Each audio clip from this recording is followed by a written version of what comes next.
Antes de comenzar, le mando un abrazo y un saludo.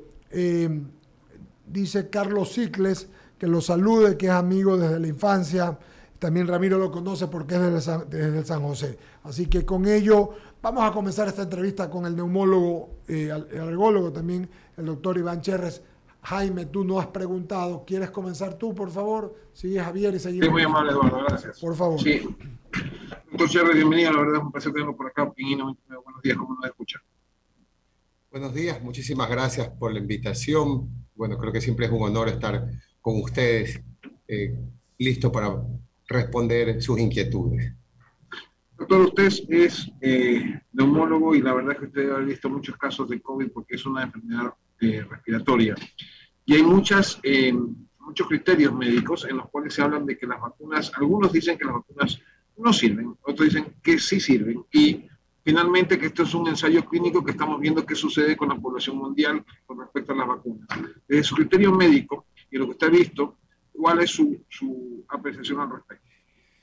Jaime, la verdad que usted me la dejó picando. No tuve la oportunidad de escuchar a la doctora, pero ha notado lo que usted dijo. Dijo que aparentemente somos conejillos de Indias. Por ahí alguien dijo que no hay esperanza, que vamos aprendiendo, que hay diferentes criterios científicos. Entonces, yo creo que en esta pandemia lo que nos ha enseñado es que hay que saber primero lo que es un científico. Segundo, qué es un estudio clínico, porque la gente confunde, incluso algunos colegas, y uno recibe esa información equivocada. Entonces, una cosa es hacer un ensayo clínico en donde uno toma dos grupos de pacientes y aplica la vacuna, y la vacuna ha demostrado tener una eficacia en los ensayos clínicos. O sea, no es que se ha hecho ningún experimento actual. Para poder llegar a hacer, el estudio se llama experimental, pero para llegar a la aprobación ha pasado por tres fases.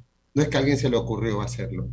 Las entidades gubernamentales, Estados Unidos, Europa, son bien estrictas en esto, pero por el apuro de que ver que la gente se está muriendo, digamos, acortaron los tiempos. Esa es la primera razón por qué se aprobaron tan rápido. Y segundo, hubo una campaña mundial y hubo mucho dinero, porque esto implica mucho dinero.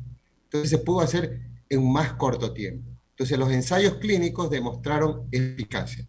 Se pone la vacuna a la población y ahí se mide lo que es efectividad. Y no hay estudio, por favor, y esto que quede claro, está perfectamente demostrado que las vacunas salvan vidas. Y yo les digo entonces a los doctores, y voy a hablar de los doctores, que dicen que no sirven las vacunas, yo digo, tenemos 2 años de aprendizaje. Recordemos, y ustedes como periodistas, cuando la gente se moría en las calles, no había dónde internar, la gente necesitaba oxígeno, eso fue una desesperación. Aquí lo vivió. En este momento, que estamos, creo yo, al doble o 3 veces más de contagio, están llenas los hospitales, sí, pero no como la pandemia. ¿Y qué es lo único que cambió? No es el dióxido de cloro, ni que me hago las gárgaras con ni sé cuántas cosas, ni la ivermectina, ni nada. Es la vacunación. Entonces, negar la vacunación ahora, después de tantos estudios que hay, entonces me parece que estamos en otro mundo. Entonces, yo quisiera nada más transmitir el mensaje. Las vacunas salvan vidas, perfectamente demostrados, en estudios de ensayos clínicos de eficacia y en estudios ya de la vida real de efectividad. Lo vemos aquí en el Ecuador con la gente que se vacunó. Y los doctores que estamos viendo pacientes, ¿cuál es el paciente que más se complica ahorita? El no vacunado. Ese es el que va a la terapia intensiva, el más difícil. Y quiero aprovechar esto porque también la gente hace malos cálculos. Dice, no, es que la terapia intensiva está llena de vacunados y no vacunados. 10 vacunados, 10 no vacunados. Sí, pero hay que hacer el número grande. 10 de a lo mejor 15 millones de vacunados y 10 a lo mejor de 5.000 no vacunados. Entonces no podemos comparar esos números. Entonces yo quiero que por favor la población se lleve claro que no se está haciendo ningún experimento, que las vacunas están salvando vidas y que necesitamos las 3 vacunas ahora, ¿sí? Ustedes dijeron que estamos aprendiendo en el camino. ¿Y qué hemos aprendido hasta ahora? Que se necesitan las 3 dosis. Y mientras más se demora, menos está usted protegido. Clarísimo, doctor, y qué bueno escucharlo porque son criterios que realmente a los ciudadanos que no conocemos en medicina, pues obviamente nos instruye y nos dice, a ver, las vacunas sí salvan vidas, las vacunas hay que ponerse la dosis que nos recomiendan para poder sobrevivir a este virus que está matando mucha gente en el mundo. Lo segundo es que se ha escuchado muchísimo decir que los niños hoy en día están cayendo en las UCIs. Entonces, la pregunta a un neumólogo con experiencia como usted, estos niños obviamente no estaban vacunados. Y esa era la situación con la pediatra que estábamos anteriormente entrevistando antes que usted. Le decíamos que los niños tienen que vacunarse también. Pero ella, ahí es donde ella decía porque no había ningún ensayo clínico que determine si efectivamente era efectiva o no efectiva la vacuna en los niños. Por eso que te doy al respecto, doctor. Está claro, los estudios, los ensayos clínicos están. Hay el estudio con Sinovac que está publicado y están los estudios con Pfizer que está publicado, ¿sí? Cuando se aprobaron por la FDA el estudio, que como bien dijeron en noviembre, todavía no salía la publicación. ¿Por qué? Porque, bueno, siempre hay que recordar que una publicación científica tiene que pasar por lo que se llama una revisión de los pares. Eso tal vez la gente y los colegas tienen que entender. Cuando uno hace una investigación y tiene los resultados, no es que yo la mando a una revista o la pongo en YouTube e Internet y ya está. Eso ya está confirmado. No. Uno manda una revista científica y mientras más alta es la revista científica, tiene que ser revisado por otros colegas, donde revisan todo lo que uno ha hecho y le dicen, mira, tú dame una explicación de esto, explícame esto. Eso es un tiempo, 3, 6 meses. Entonces, por eso siempre nunca, yo digo, los tiempos mediáticos no son los tiempos científicos. Puede salir, por ejemplo, sí, que salió un estudio que la ivermectina es buena. Sí, pero ese estudio no fue revisado por pares. Un investigador lo puso en una parte que se llama MedRed, que yo puedo subir mi estudio sin ser revisado y hay que esperar si lo revisan. Cuando lo revisan resulta que a lo mejor tiene una mala calidad científica, no tiene bien los datos y eso pasó con ivermectina. Cuando comenzaron a revisar estrictamente se vio que habían duplicado los pacientes y se retiró el estudio. Pero uno se quedó con la idea que era buena, entonces hay que estar constantemente en la lectura para poder uno recomendar algo a la población, porque si no la población se puede confundir. Entonces, ensayos clínicos de estudios en niños existen. Entonces, partamos de allí. A veces la gente al principio decía, ¿por qué voy a vacunar a un niño? Que no va a pasar nada, que los niños le dan leve. Eso tenemos que tener claro que yo siempre comento lo siguiente. Yo no quiero que se me muera ningún niño. Si alguien me dice uno, yo sufro. ¿Por qué? Porque puede haber sido vacunado. Y yo creo que, tal vez extendiéndome un poco, yo recuerdo que cuando iba a la escuela, teníamos a los compañeros que le había dado poliomielitis. Siempre tenían esos aparatos para caminar y todo. Yo creo que la gente de ahora se olvida de eso. Tal vez los que tienen menos de 50 años no vivieron esa cosa, pero la gente que tiene más de 50 años, lo veíamos en nuestros compañeros. ¿Y qué fue lo único que salvó eso? La vacunación. Entonces, a mí se me hace difícil entender que alguien diga que no hay que vacunar a un niño cuando ahora se está viendo que están los niños internados que están graves. Entonces, hay que vacunar a los niños, ya está aprobado de 5 años en adelante, de 3 en adelante también se está conversando y todo, y yo creo que debería vacunarse. Tal vez allí alguno puede decirme, sí, que las vacunas RNA son nuevas, todo, perfecto. En Estados Unidos no tienen la Sinovac, que esa plataforma es la de virus inactivo. Esa es la plataforma de toda la vida. Entonces, acepto que alguien me diga, no quiero poner a mi hijo la nueva vacuna de RNA. Perfecto, pero póngase la Sinovac, que es la vacuna, la plataforma que se ha usado en todas las vacunas. Entonces, creo yo que en este momento debemos nosotros fomentar la vacunación, que es lo que nos salva hasta ahora. Clarísimo, doctor. Le doy el paso a Javier Segarra, que tiene más preguntas para usted. Adelante, Javier. Gracias, Jaime. Doctor, buenos días. Un gusto saludarlo, aunque sea por la plataforma.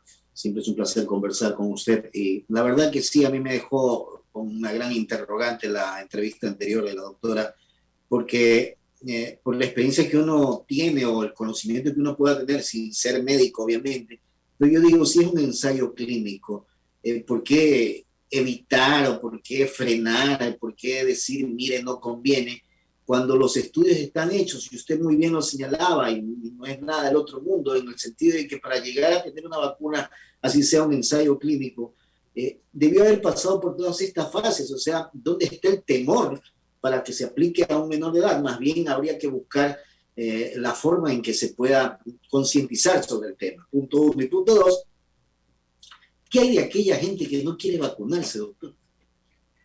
Mire, yo quiero rescatar dos cosas importantes que usted dice, que por eso cuando hablan de científicos, o sea, esta palabra se ha desfigurado un poco, entonces uno ve en las redes que un científico dice que no se vacuna en todo, y uno hay que sentarse a ver si verdaderamente es un científico o no. Entonces, la gente que hace investigación, y yo creo que el público tiene que saber esto, cuando uno hace investigación, uno siempre actúa de buena fe. Yo no quiero que se me mueran mis pacientes, no voy a hacer un experimento para hacer un daño. Eso no se puede hacer. Incluso para uno hacer un experimento, un ensayo clínico, tiene que pasar por un comité de ética. Todos los medicamentos que la gente toma todos los días para la presión, para la diabetes, para un dolor, tuvieron que pasar por un ensayo clínico. O sea, no sé por qué ahora la gente se sorprende. Es verdad, la población acepta porque no conoce esto. La fase de los ensayos clínicos. Fase 1, fase 2, fase 3 y la fase 4. Eso es un tiempo. ¿Por qué se acortaron los tiempos? Porque hubo muchísimo dinero. Nada más. Porque los gobiernos se unieron. Y también hay otra cosa, aprovecho, que la gente dice, no, es que estas vacunas son nuevas.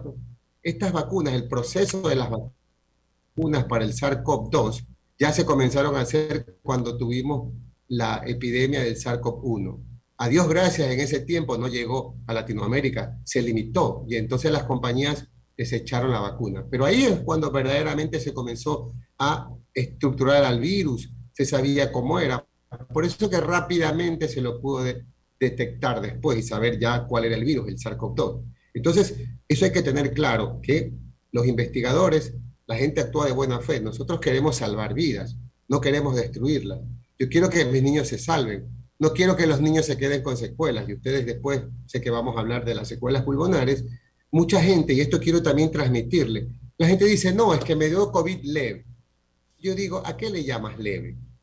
Hay gente que se queda 6 meses con fatiga, hay gente que se queda 8 meses que no ha recuperado su actividad física que tenía antes, hay gente que se queda con taquicardia, con fibrosis. Entonces yo digo, o que no tiene la recuperación del olfato completo, yo digo, entonces, ¿a qué le dominamos leve? Mejor, ojalá este virus vaya decayendo en la severidad y si nos toca algún día, que sea bien lejano. Claro, por eso es que le preguntaba por qué la gente no quiere vacunarse, porque yo creo que todavía no miren las consecuencias de lo que se pueda generar con el contagio y tener este virus. O sea, la gente no termina de entender que esto es sumamente complicado y grave, doctor, las consecuencias o secuelas, como usted bien señala. Claro, lo que pasa es que es verdad, mire, si a usted constantemente le están diciendo, mira, que te vas a enfermar, que te vas a poner la vacuna y te vas a hacer lagarto, el otro te pone una vacuna y te vas a hacer zombie. O sea, a mí me da miedo, es verdad, pues, ¿no? Y entonces si escucha a usted a algún doctor que le dice, no, no sirven las vacunas, yo me agarro de eso. ¿Sí? Tenía un familiar que me llamó, que todos los días le decía que si te pones la vacuna de AstraZeneca te va a dar trombosis, y la verdad que ya no se quería poner la tercera dosis.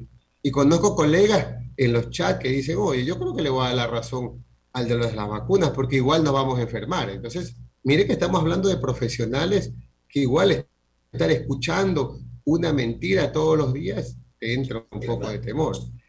Solo para tener una idea, el año pasado, casi hasta diciembre, habían 14.000 estudios sobre COVID. Entonces, hay que tener muchísima dedicación para escoger los artículos científicos y sentarles a leerlos, porque también leer un artículo científico nos lleva tiempo, es cansado. Nosotros hemos formado grupos para que el uno dice, bueno, a ver, tú lees esto, tú lees el otro, y nos damos los resúmenes, porque es imposible leer todo. Pero hay unos artículos científicos que no pueden faltar en la lectura. Entonces, basados en eso, uno tiene un poco más de tranquilidad, porque como les digo, ninguno de nosotros quiere que nuestros pacientes se mueran, no vamos a recomendar algo que les va a hacer daño. Pero lo que la gente no se vacuna, un poco es por la desinformación. Eso es todo, pero yo les prometo, hasta ahora, los pacientes que yo he tenido, que no se vacunaron y que se enfermaron, que estuvieron en un respirador, que estuvieron con cánulas de alto flujo, algunos de ellos lamentablemente se están quedando con secuelas pulmonares, todos ellos se arrepienten. No conozco uno que diga, sí, la verdad, todos se arrepienten de no haberse vacunado. Entonces creo yo, estimados ecuatorianos, que no podemos permitirnos ese lujo, teniendo Ecuador. Y también hay otra cosa que hay que recalcar. Ecuador tiene como 4 o 5 vacunas. No todos los países tienen ese lujo. Sí, yo creo que la gente por ahí se olvida que cuando nadie apostaba por las vacunas de, en este caso de RNA, Pfizer, voy a poner la que teníamos acá, hubo alguien que dijo, yo compro la de Pfizer. Cuando nadie pedía, Ecuador fue uno de los primeros países que tuvo toda esa vacuna que es tan complicada, los procesos digamos, de mantener la cadena de frío. Acá tenemos Pfizer, tenemos Sinovac, tenemos AstraZeneca, tenemos CanSino. En Estados Unidos usted tiene 2 o 3 y ya está, en otros países 1 o 2. Entonces, tenemos plataformas diferentes para la vacunación que uno puede escoger. Doctor, gracias de mi parte. En el panel sigue Eduardo o Alberto también ahí para más inquietudes. Gracias, gracias, Javier. Es Alberto Quintana, doctor. Qué gusto enorme. Solamente dos cosas que vale la pena, ¿no? Recordarle a nuestra audiencia, a quienes nos siguen a través de las plataformas digitales. Es increíble, ¿no? Yo recuerdo de pequeño, y siempre lo menciono aquí en estos micrófonos, ¿no? Cuando era el proceso de matriculación para la escuela, mi mamá nos llevaba y teníamos pues un carnet de vacunación. Pues, y era como 6, recuerdo, difteria, toferina, tétanos, poliomielitis, en fin, ¿no? Todo aquello. Y uno, orondo, tranquilo, ahí no es que porque yo soy de tal vertiente católica, mi mamá es protestante o lo que sea, sino que tranquilamente íbamos y con toda tranquilidad. Y respecto a este tema, ¿no? Porque yo entiendo que usted sí nos alcanzó a escuchar cuando mencionábamos, ¿no? Las gestiones que está haciendo el gobierno nacional para acceder a más vacunas Sinovac, ¿no? Porque es la que se recomienda para la vacunación de los niños de entre 3 a 4 años. Solamente recordar algo, ¿no? Que esta vacuna, la Sinovac, es muy similar a las vacunas creadas con lo que se denomina, lo que ustedes, la gente de ciencia, denominan el virus atenuado, ¿no? Y que ya se aplican desde el nacimiento de los infantes por el esquema regular de vacunación del país. Yo creo que eso es importante poderlo puntualizar. Entendería, doctor, por lo que le he escuchado, que de alguna manera las gestiones que hace el gobierno son positivas, ¿no? Para lograr concretar estos acuerdos con el coloso asiático para tener más de esas vacunas Sinovac, ¿no? Sí, mire, siempre hablar de política yo es medio delicado. Yo lo que digo es que cualquier gobierno que esté buscando la salud de los ecuatorianos siempre es una buena cosa. Sino que a veces la gente tiene mala memoria, hay que recordar que hemos tenido vacunas desde el inicio, que se están vacunando a la población y que nosotros tenemos que seguir en ese proceso, convenciendo a las personas para que no se compliquen. Se van a vacunar los niños. Recordemos, unos meses atrás había un grupo de colegas de población que decía no hay que vacunar a los niños. Muchos de ellos ya viendo los resultados. Es verdad porque no había el ensayo clínico, pero cuando ya salieron los estudios, se convence uno más y dice tenemos los ensayos clínicos, vamos a vacunar a los chicos. Me parece eso muy bueno. Y a veces, como siempre digo, usted habló lo de su escuela. Cuando yo estaba en la escuela, se suspendían las clases porque había la epidemia del sarampión.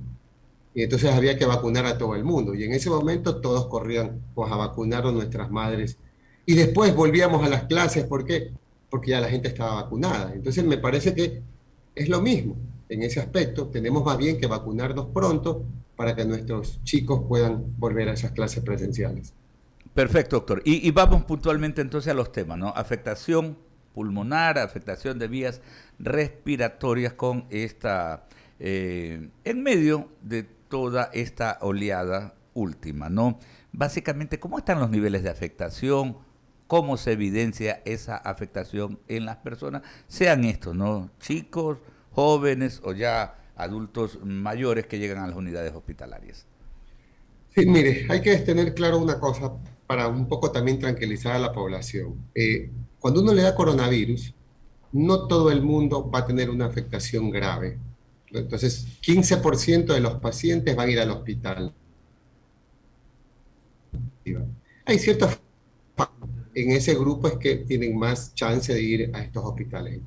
Cuando salen, como hemos dicho, la gran mayoría no tuvo una enfermedad moderada ni grave, pero los pacientes que estuvieron internados, los pacientes que requirieron oxígeno, los pacientes que tuvieron neumonías graves o que tuvieron en ventilación en las terapias intensivas son los pacientes que se pueden quedar con secuelas pulmonares. Entonces, uno, más o menos, a las 4 semanas los estudia. ¿Cómo se los estudia a esos pacientes? Para ver si les quedó una secuela, hay que hacerles una tomografía de alta resolución y hacerle unos estudios pulmonares, que son 4. Pues esto es importante tener claro. Yo quiero saber si mi pulmón se quedó afectado, función del pulmón, la espirometría, mido cómo está el cambio del oxígeno, a ver si recibo correctamente el oxígeno de mis pulmones. Esa prueba se llama prueba de difusión de monóxido de carbono, que es la prueba más sensible. La tercera prueba es lo que se llama el test de caminata. Durante 6 minutos camina y ver si no le cae el oxígeno. Y el otro estudio mide la fuerza de los músculos respiratorios. Entonces se llama PIMAX y PEMAX. Esos 4 estudios evalúo y puedo detectar a tiempo quién tiene una enfermedad, algo así que se llama por autoinflamación. Y yo le puedo dar un tratamiento. Uno lo va siguiendo en el tiempo y ahora, después de 2 años, tenemos pacientes de 2 años, tenemos un estudio que está, a Dios gracias, por publicarse, en donde a los pacientes, a los 3 meses, el 30% de ellos tienen una disminución de la prueba de difusión de monóxido de carbono. Pero esto, la gran mayoría, va mejorando al año. Pero uno los va, algunos tratando, algunos lo va acompañando, ya sea con medicación o rehabilitación pulmonar. Correcto, correcto. Entonces la data es importante, ¿no? Ya tenemos 2 años en esta temática, ¿no? Con la afectación epidemiológica y obviamente esa información va resultando muy valiosa. Permítame que el abogado Eduardo Mendoza Paladines tiene otras inquietudes para usted, doctor Cherres. Y una vez más, gusto de saludarlo. Iván Cherres, lo conozco muy bien, trabajamos con mi viejita y la sacamos algunas veces cuando estaba más del otro lado que esta, y luego con mi papá también, es un gran médico y neumólogo. Le hemos preguntado muchas cosas del COVID y me parecen todas las inquietudes valederas interesantes. Aquí entrevistamos a todo el mundo, ¿no? La entrevista anterior, la doctora era una magíster en investigación, estaba dando sus criterios y el doctor Cherres ha expuesto lo que él considera, y esto es importante. Pero yo voy a dejar eso a un lado y las preguntas de mis compañeros son típicas. Le voy a hacer una pregunta como que si estuviera en su consultorio. Hay una vacuna que se pone para la neumonía y hay una vacuna que se pone para la influenza. ¿Se las pondría usted, doctor Cherres, si no las tiene puestas en estos días, por ejemplo?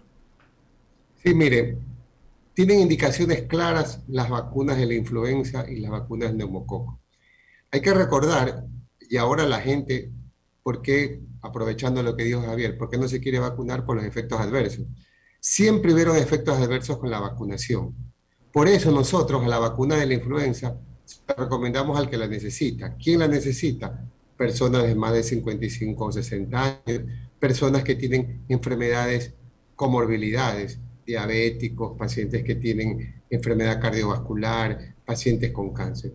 No todo el mundo tiene que ponerse la vacuna de la gripe. Esa es la primera cosa. Lo mismo la del neumococo. Hay indicaciones claras. No es que me voy a poner una vacuna de la gripe para que no me dé gripe. Me voy a poner la vacuna de la gripe al que amerita para evitar las complicaciones. Porque una vacuna de la gripe puede producir una encefalitis. Resulta que nadie se preocupó de eso antes y la gente se ponía la vacuna de la gripe. Sí. Entonces, cuando nosotros no recomendábamos la vacuna, me decían, doctor, pero si todo el mundo se la pone. Sí, lo que pasa es que nadie sabe los efectos adversos de las vacunaciones. Ahora es como que todo el mundo no se quiere poner la vacuna del coronavirus porque le da miedo de un efecto adverso, pero se pusieron la de la gripe años. Y no es que siempre son porcentajes mínimos, ¿sí? No existe ningún medicamento que no tenga un efecto adverso. Uno minimiza el efecto adverso mirando qué le puede dar, estando atento a las complicaciones. Pero las vacunas de la influenza y el neumococo tienen indicaciones claras. No se la tiene que poner todo el mundo. Al que amerita, disminuye la mortalidad y son espectaculares. Queda claro entonces. Pero si fuera el caso, porque se recomienda, ¿no?, ponerse la vacuna de la influenza todos los años. En los Estados Unidos tienen esta costumbre. Todos los años le ponen una vacuna por el flu, por la variante. Y la que le decía, la la otra, me parece que es neumonía, o hay una vacuna de estas más que es la Prevenar y la Neumo 23, las dos. Pero, ¿deberíamos ponerla? ¿Deberíamos utilizarla? Yo estoy convencido que es solo el que amerita. Si usted tiene menos de 55 años, no tiene ninguna comorbilidad, es una persona sana, en mi opinión no debe colocarse. ¿Por qué? Porque el riesgo de que le dé una gripe a usted y no tenga complicaciones es mínimo, casi nada, a diferencia del que tiene comorbilidades. Ese persona le da una gripe y entonces sí puede complicarse. Entonces yo le hago poner la vacuna de la influenza, no para que no le dé influenza, sino para minimizar el riesgo de una neumonía. Ese es el que amerita la medicación. Queda claro. Me parece que ahora todo el mundo con el miedo dice, mejor me vacuno de la influenza, me vacuno contra el neumococo y me tomo alguna otra cosa. Entonces yo creo que tampoco tenemos que... hay que tener, yo digo, un poquito de tranquilidad. ¿Sí? Sí. En este momento, vacunarnos contra la gripe, solo los que ameritan. Queda claro entonces que esto sería para gente como de la edad de Javier y Alberto, que tienen más de 55 años. Nosotros, doctor Cherres, que somos menores, mi querido abogado. Nosotros somos menores, no tenemos ese problema. Entonces, pero queda claro. Ella mismo llega al 60, no se preocupe. Le pongo un poco de humor al tema porque es un tema realmente que lo hemos tratado con tanta seriedad. Una pregunta más de mi parte, doctor Cherres. Me cuentan que muchas personas dejan avanzar, sobre todo el Omicron, lo dejan avanzar mucho. Lo dejan avanzar porque lo que sienten es una gripecita, mucosidad, y si no se lo toma esto a tiempo, se pueden complicar los pulmones. ¿Es esto verdad? ¿Qué debemos hacer apenas, qué le sugiere usted a la gente, por ejemplo, para que no deje avanzar? Unas personas, por el tema económico, no quieren pagar una prueba 2 veces o algo así, pero ¿cuál es la recomendación del doctor Iván Cherres, neumólogo? Muchas gracias, Eduardo. Esa es una pregunta muy buena porque, como dije, los tiempos mediáticos no son los tiempos científicos. Sale por ahí una publicación que dice el Omicron no afecta a los pulmones, se queda arriba. Entonces todo el mundo dice, es una cuestión leve.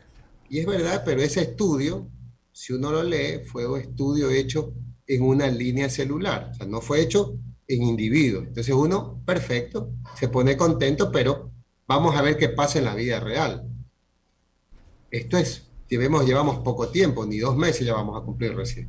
Entonces uno ve que la gran mayoría de los pacientes tienen síntomas gripales. Es verdad, pero hay que recordar, esa gripe, ¿a quién le da? Si esa gripe le da a un paciente diabético, hipertenso, con sobrepeso, obeso, uno dice, espera un ratito. Ese paciente es el que se puede complicar. Entonces, en la primera semana, que es la semana de replicación viral, usted va a tener estos síntomas. Pero después del día 7, usted puede tener una respuesta inflamatoria que se llama tormenta de citoquinas, un término que le han puesto los médicos, y ahí es que uno se complica, no al principio. Entonces, ¿qué grupo de pacientes se va a complicar? El que tiene mayor riesgo, el que tiene más comorbilidades, el que no se vacunó. Entonces, puede pasar que comenzó una gripecita, esto estaba leve, y pasar a esta enfermedad más grave, porque no solo depende de la variante viral, también depende de la respuesta del individuo, y una respuesta inflamatoria exagerada propia de cada individuo. Entonces, uno no puede tomar a la ligera, es porque el Omicron me va a dar una gripecita. Entonces, usted dijo, Eduardo, otra cosa importante, de las pruebas. Entonces, si yo estoy en contacto con una persona que tiene coronavirus y tengo una ligera molestia, ¿cuándo yo me puedo hacer un examen? Entre el día 5 y 7, porque ahí voy a tener el mejor chance de que me salga positiva. Si me la hago muy temprano, me sale negativa, tengo que esperar 48 horas y repetirla. Entonces voy a gastar el doble. Si yo estuve en contacto con alguien y no tengo síntomas, espero hasta el día 5 y 7 y me hago la prueba. Entonces, muchas personas en este momento dicen, y con razón, tengo una gripe, parece un trancazo, ¿para qué me voy a hacer la prueba? Si ya tengo coronavirus, igual ya me dio. Si usted no se va a hacer la prueba, tiene que tener claro que en este momento aquel que tiene el trancazo tiene que aislarse, ¿sí? Porque puede ser una infección por coronavirus y usted puede evitar transmitir al resto. Me ha pasado que la familia dicen, bueno, pero si ya estoy infectado, yo seguramente esté infectada toda mi familia. No siempre pasa eso, ¿sí? Entonces, si usted está con unos síntomas de gripe, inmediatamente aislarse, usar mascarilla, en la familia usar mascarilla y esperar esos 5 días, me hago la prueba, si salí positivo, perfecto, podría ser que yo no logré infectar al resto. Entonces, de esa manera disminuimos la diseminación del virus, porque esas personas que están en contacto también se van infectando, siguen trabajando, se sigue dispersando el virus. También quería comentar que el doctor Iván Cherres también es magíster en investigación, por eso es tan propio, todo lo que dice es tan didáctico, porque realmente Javier Alberto Jaime ha sido muy didáctico. El doctor Cherres, algo pequeño, no sé si mis compañeros algo más, es la afectación después de haber tenido COVID pulmonar. ¿A qué se refiere con afectación pulmonar? ¿Qué podría pasarle a una persona, por ejemplo, a la que se le afectan los pulmones, doctor Cherres, después del COVID? El problema le puede quedar digamos, una patología que se llama restrictiva. Digamos que el pulmón como que está recogido. Okay. Entonces, yo tengo que volverlo a su lugar, digamos. Entonces, los pacientes, uno rápidamente, ese pulmón que está recogido, que tiene una enfermedad intersticial, una cicatriz, yo puedo a lo mejor con cierta medicación volverlo a mejorar. ¿Ok? Entonces, en ese camino, esto es después que salió el paciente de su problema. Esto no es cuando está el paciente con el COVID. Ya se fue, terminó el COVID. Se queda con la secuela, esa secuela pulmonar. Pulmón, si quiere cicatrizar, yo tengo que volverlo a su lugar. Hay una medicación que se puede usar. Si detecto rápido quién es y lo voy siguiendo. ¿Qué es lo peor que puede pasar? La fibrosis pulmonar. A Dios gracias no es mucho. Unos hablan del 6%, en otros hablan del 11%. Están comenzando recién a salir los estudios. Nosotros lamentablemente sí tenemos pacientes que se han quedado con fibrosis ahora a los 2 años. Y esta es otra cosa que la población tiene que tener, es saber. Todavía no se sabe en el mundo, y digo en el mundo porque así es, en ese otro grupo de pacientes que uno ya ve que se va a hacer fibrosis, específicamente qué medicamento darle. Están haciéndose los estudios clínicos, uno dice, puede ser que sirva el mismo medicamento que uso para la fibrosis pulmonar. Nosotros con un convenio con los Estados Unidos, un investigador de allá, estamos usando un medicamento, es un producto natural derivado del té verde, que a él le ha funcionado muy bien allí, que tiene estudios científicos, es digamos noble hasta el momento. Estamos usando ese tratamiento en los pacientes que no pueden comprar los otros tratamientos que son caros, estamos hablando de $2.500 mensuales. Entonces, lo interesante es que hay que hacer diagnóstico, y eso yo le pido a veces, y agradezco la oportunidad de ustedes, Eduardo, y todos los colegas que están aquí, es que los pacientes hay que estudiarlos. Si usted estuvo en un hospital, estuvo ventilado, estuvo con oxígeno, al mes hay que estudiarlo, porque usted se puede quedar con debilidad muscular, ya hay un tratamiento, o se puede quedar con esto del pulmón que se quiere cicatrizar. También uno puede ofrecerle un tratamiento. No sé si mis compañeros tengan alguna otra pregunta. Yo. Jaime. Doctor Cherres, una pregunta. Las personas que contraen el virus, ¿todos van a caer en esa fibrosis pulmonar o no necesariamente? No necesariamente. A Dios gracias, 85% de las personas les da leve, no fueron. 15% van al hospital, 5% a la terapia intensiva. ¿Quiénes tienen más riesgo? El que fue a la terapia intensiva. De ese grupo que estuvo ventilado, que recibió oxígeno, aunque sea en su casa, porque también hay que recordar algo. Mucha gente no se quiere internar. Yo tengo un paciente que me dice, doctor, yo me muero en mi casa. Y hemos tenido que llevar la terapia intensiva a la casa. Y hasta ahora está saliendo. Entonces también hay muchas personas que tienen esa cosa de que uno lo interna en la casa. Todo ese grupo de pacientes hay que estudiar. Ese es el que por allí, pues, pero no es que todo el mundo va a tener fibrosis, hay que estudiarlo a todo, no. Hay indicaciones claras de estudio, pero cuando uno habla de estudiarlos, no es que le hago la espirometría, no, tengo que hacerle sobre todo el estudio de difusión de monóxido de carbono, que a Dios gracias en la ciudad, en algunos lugares donde se hace, porque antes no.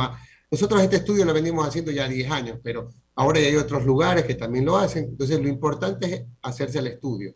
Prueba de difusión de monóxido de carbono, para ver quién tiene más riesgo de ese daño. Y yo quisiera, por favor, porque ya estamos por terminar, tal vez decirle algo más a la población. Ustedes mismos han dicho, esto es un virus. No necesitamos antibióticos para tratar el coronavirus, por favor. ¿Sí? Ahora que hablamos de investigación, 2 años atrás se hizo un estudio donde parecía que la acitromicina servía. Pero cuando uno se sienta a leer ese estudio era un estudio mal diseñado por un francés. ¿Sí? Tenía 5 pacientes y estaba mal diseñado el estudio. Pero el estudio, como salió en las redes, rápidamente se difundió y mucha gente no se dedicó a leer el estudio. Entonces todavía uno ve pacientes o la gente mismo toma citromicina. Por favor, todo esto produce también efectos adversos. La gente tiene diarrea, tiene problemas. Entonces, no hay que tomar antibióticos para una infección viral. Así usted tenga una neumonía viral. ¿Sí? No necesitamos antibióticos. Doctor, pero eso no, lo que pasa es que la citromicina la he tomado, yo toda mi vida he tomado por un tema de las amígdalas. Y normalmente se la he dado a mis hijos cuando tienen una infección en la garganta. Si este virus ataca la garganta, o sea, no es que ataca, pero digamos que se deposita en la garganta inicialmente, no va a ser combatido con esta acitromicina, lo que usted me está diciendo. Doctor Velázquez, ahorita le digo, nunca, ¿ya? Usted me va a decir, se tomó la medicación y se mejoró. Ese es el proceso natural del virus. Ah, pero usted dice, listo, es la citromicina. No, si no tomaba nada, entre 3 y 5 días se le iba. Esto lo veíamos antes con la ampicilina. Esto siempre ha habido. Correcto. Antes usted tenía problemas en la garganta, toma 3 días ampicilina, me mejoré. Lo que estábamos haciendo es crear resistencia y cuando el día que la necesite, no va a tener nada. Entonces, creo que la pandemia hay que sacarle las cosas buenas. La gente ha aprendido muchas cosas, a saturarse. Todo el mundo sabe que es un saturómetro, ya se lo compra, se mide la saturación, me cae la saturación, voy a donde el doctor. Tenemos que aprender que los virus no se matan con antibióticos. Y los estudios, a Dios gracias, han demostrado que incluso cuando uno está internado, porque todos los médicos que ven pacientes con terapia intensiva, sabemos que llega la neumonía por el coronavirus y nadie le va a ocurrir darle un antibiótico, sino cuando se confirma la infección bacteriana, tampoco es mucha, 18, 20%. Entonces, para que vea que esto es un virus que hay que tratarlo como un virus. Entonces, yo creo que si la población se lleva ese mensaje de no tomar antibióticos en esa fase, que es fase de replicación viral, que no va a hacer nada, y la otra cosa, por favor, no tomar corticoides. También la gente dice, no, es que acá le dieron esta medicación y yo me tomo eso. Quiero decirles, por favor, en esa fase, que es la primera semana, que el virus se está replicando, usted le da corticoides y el virus le dice gracias, porque se disemina más. Ahí es que la gente se complica. Eso lo hemos sabido los doctores toda la vida. Ningún doctor le va a dar corticoides cuando está con una enfermedad viral. Y el estudio, y esa es otra cosa, vuelvo a repetir, los tiempos mediáticos no son los tiempos científicos. Salió así en los diarios, el corticoide de dexametasona disminuye la mortalidad. Sí, pero nadie se sentó a leer el estudio, pues. ¿En qué momento había que darle? El estudio se llama Recovery, que está publicado el año pasado en una revista, la mejor que hay, el New England Journal of Medicine. Y ahí dice clarito, hasta que están unos dibujitos. ¿A quién le sirve el corticoide? Al paciente que está en el respirador, al paciente que le cae el oxígeno. Pero en ese mismo cuadro, si usted le daba corticoides al paciente que no ameritaba, le aumentaba la mortalidad. Está escrito. Entonces, yo les pido por favor, no tomar antibióticos y no tomar corticoides. Corticoides se lo va a dar el doctor cuando le caiga el oxígeno. Mientras tanto, no. Lo mismo que pasa con los niños. He visto, me llaman algunos colegas que se está dando inyecciones de dexametasona a los niños. Si no tiene el niño hipoxemia, salvo que tenga otras cosas, pero los criterios para corticoides están claros. La población no debe tomar corticoides si no lo amerita, porque le aumenta los riesgos de complicaciones. Doctor. Clarísimo. Alberto, no sé Sí. si ya tengas algo más. Sí, sí, no solamente agradecerle. Oiga, doctor, y definitivamente entonces no debemos de preguntarle a su colega, el doctor Velázquez, nada de temas de salud, pues, ¿no? ¿Quién se cree Por lo economista? menos ya ahorita, Que- el doctor nunca más. A la final yo ya, la próxima también, llego y me pongo ahí con el micrófono también a hacer mi programa. Oiga, le mandamos un abrazo, Iván. Muchas gracias, doctor. Muy Gracias. amable. Gracias por la invitación. Muchas Saludos a gracias. todos. Siempre es un Gracias. placer. Gracias, doctor. Quedó muy claro. Chao. Didáctico, claro, Totalmente muy didáctico. explicativo, muy Muy detallado. claro.